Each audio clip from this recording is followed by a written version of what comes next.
All right, this is Matgen110. We're looking at the review for Chapter 5 and Chapter 6.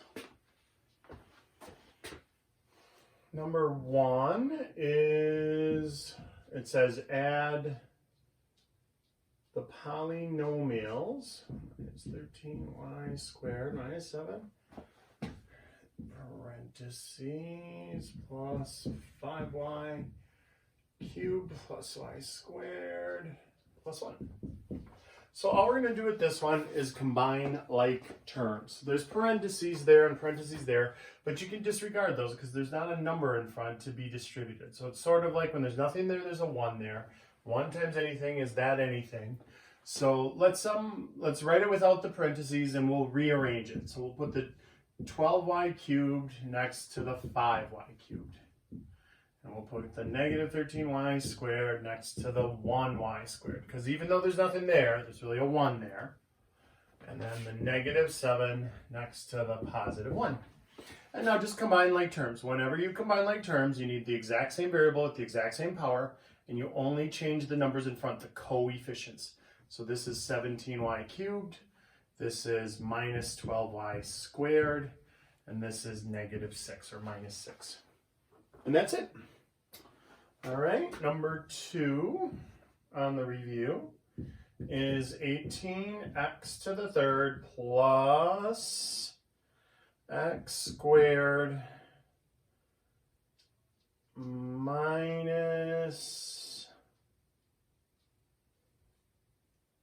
10. Sorry, my copy I've written all over it, so it's a little hard to see. Minus quantity 4x cubed minus 9x squared plus 19. So this is trickier than that one. This one was pretty easy. We just dropped the parentheses and rearranged it.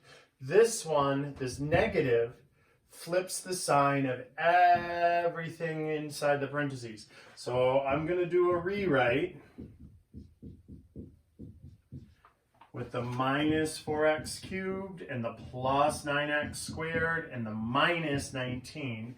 And then I'm going to do another rewrite where I rewrite it and arrange it so we've got them next to their like terms. So 18x cubed minus 4x cubed plus 1x squared plus 9x squared minus, was that a minus 10? Minus 10 and minus 19. And so now we combine like terms. 18 and negative 4 is positive 14, x cubed. That's those two. These two plus 10x squared. And those two, a negative and negative stays negative 29. All right. Okay, then we're going to switch gears for the next set here.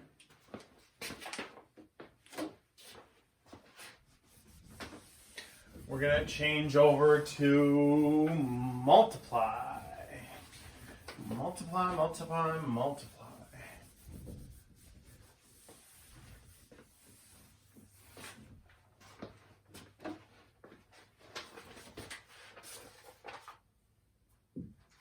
So we have 3x to the fourth times quantity negative 5x to the seventh minus 21x plus 10. And so we are going to do the distributive property here. So we're going to take this 3x to the fourth times each one of the numbers inside of the parentheses, minding the positives and the negatives. So look, positive 3 times negative 5, that's negative 15. And now x to the fourth times x to the seventh. Let's remember, x to the fourth is this. 1, 2, 3, 4 of them. X to the seventh is this. 1, 2, 3, 4, 5, 6, 7 of them. That's shorthand. That's what that's shorthand for. That's what that's shorthand for. And so now if we look at it, that's actually 7, 8, 9, 10, 11. There's 11 x's in a row. So x to the 11th. Now, I don't suggest that you do it this way every time. That's just so you remember the rule. When you multiply things with like bases, you add the exponents. And that's why, because you're just basically interpreting the shorthand and then, taking it out of the shorthand and then put it back in. All right, so 3 times negative 21, that's negative 63. Remember, there's an x1 there, so 4 and 1 is 5. And plus 30x to the 4th. And that's it. Just like that, we're done. All right, let's look at number 4. We've got 4x plus 4 times quantity x minus 2. We do the distributive property twice, so 4x squared minus 8x plus 4x minus 8. And so 4x squared minus 4x minus 8. All right. So we did the distributive property twice. Also, you may have seen this as FOIL, first out, inner, last, where you do it like this. It's really the same thing. I like thinking of it as the distributive property twice because you're used to the distributive property. But if you do FOIL first, that's 4x squared. And now they do outer, but they do it underneath like this. Outer, that's minus 8x. Inner, that's plus 4x. And then last, that's negative 8. And then you combine the two like terms in the middle, you get 4x squared minus 4x minus 8. It's fine, but if you really think about it, you did first, outer, inner, last. You did it. It was the distributive property twice. You just did it on top and then did it on bottom instead of going top, top, bottom, bottom. That's all. So if you've learned it with the FOIL method, that's fine. If you just want to think distributive property twice, that's fine. Either way is fine. All right, so when we get this, x plus 9 quantity squared, be careful because a lot of students mess this up. They think of it like this. Remember back in the olden days here, we had 3x squared y to the 8th all squared. And then you did the power to that. First, it's when you have a power raised to power, you multiply. So that was 3 times 1 times 2 is 2. 2 times 2 is 4. 8 times 2 is 16. And then you had 9x to the 4th, y to the 16th. And that's lovely. You kind of did the distributive property with when you have a power raised to a power, you multiplied that times each one of those exponents to get the final result. You cannot do that here because there's a plus sign. You can never carry an exponent over a plus or a minus sign. And so x plus 9 times x plus 9, that's what's going on there. And so look, you get x squared plus 9x plus 9x plus 81. And then 9x plus 9x is 18x. And that is our answer. Now, if you would have accidentally distributed it, you would have got the x squared and you would have got the 81, but you wouldn't have that middle term. And that is very important not to miss the middle term. So that's the first page here. I'm going to try to get first and second page done, and then we'll do the next video. We'll do 2 pages on each video so that they don't get too lengthy. All right.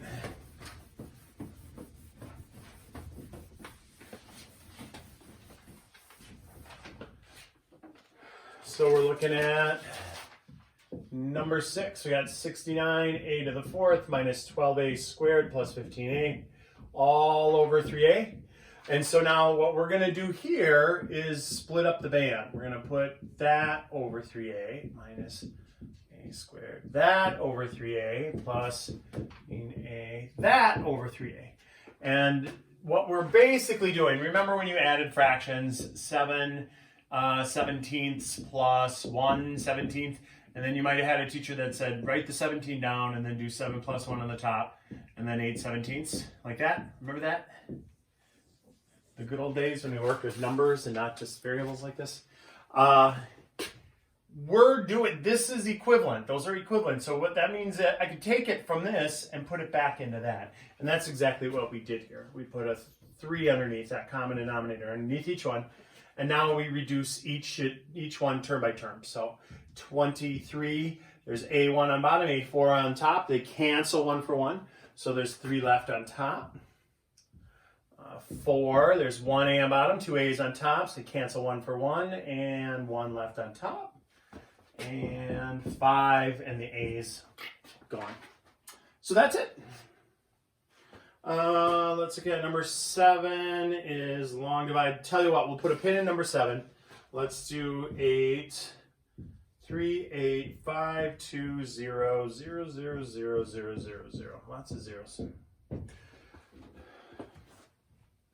38,520,000,000. They want us to write that in scientific notation. So this is what we do. We want to take the decimal from where it is and put it so it's a number between 1 and 10. So if I want to place that decimal, I would have to go right there between the 3 and the 8. 3.8 is between 1 and 10. See, if I go to here, 0.3, less than 1. If I go to here, 38, bigger than 10. Scientific notation, you always want your initial number to be between 1 and 10.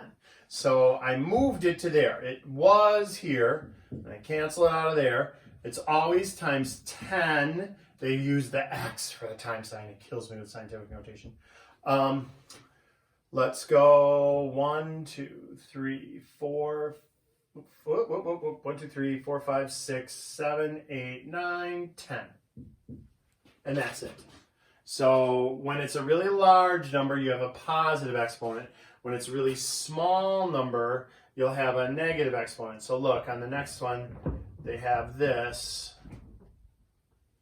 times 10 to the negative 4, and they want you to write that number in standard form. So that means get it out of scientific notation. Well, this negative 4 means move the decimal place 4 places to the left. 1, 2, 3, 4. This is going to be a really small number. So 0.0001035. Okie dokes. And then we'll do number 9. We'll squeeze in number 9 over here. And then I'm going to erase the board and then do number 7. Ugh, number 7 is long. All right, so number 9 is x to the 12th times x to the 1st times x to the 10th times x to the 5th. Now, you've got to be careful because that 1 wasn't there. So this is a big common mistake a lot of students make. They go 12 plus 10 plus 5 is 27. And they say x to the 27th. That's incorrect. There's a 1 there. When there's nothing there, there's a 1 there. Your brain sees a 0 there, but really there's a 1 there. And so 12 plus 1 is 13, 23, 28. X to the 28th power. Be careful not to let your brain zap that into a 0. All right? So let's look at that long divide problem I've been avoiding. We'll end the video with that. So how do I long divide? We got x plus 5 into 3x squared plus 8x minus 35. So this is how we long divide. You ask yourself, what do I multiply x by so it exactly matches 3x squared? And the answer is 3x. And now, if that didn't jump out at you, what you can do is you can take this first term. This is number 7.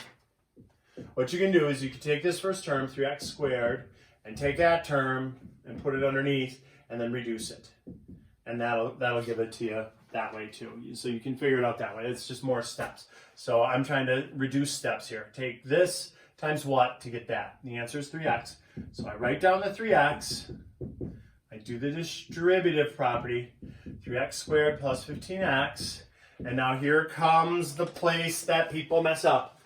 You have to subtract this whole quantity. You subtract this whole quantity. So you take and put minuses on both of those numbers. And now you add straight down. And so that goes away. That should always go away. If that doesn't go away, you messed up. 8x minus 15x, that's negative 7x. And then you bring down the minus 35. And now we start all over again.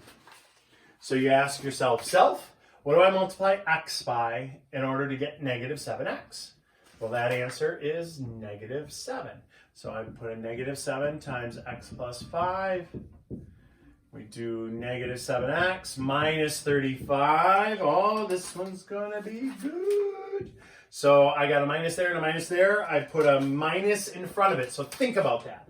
Think about that. This was a first page problem.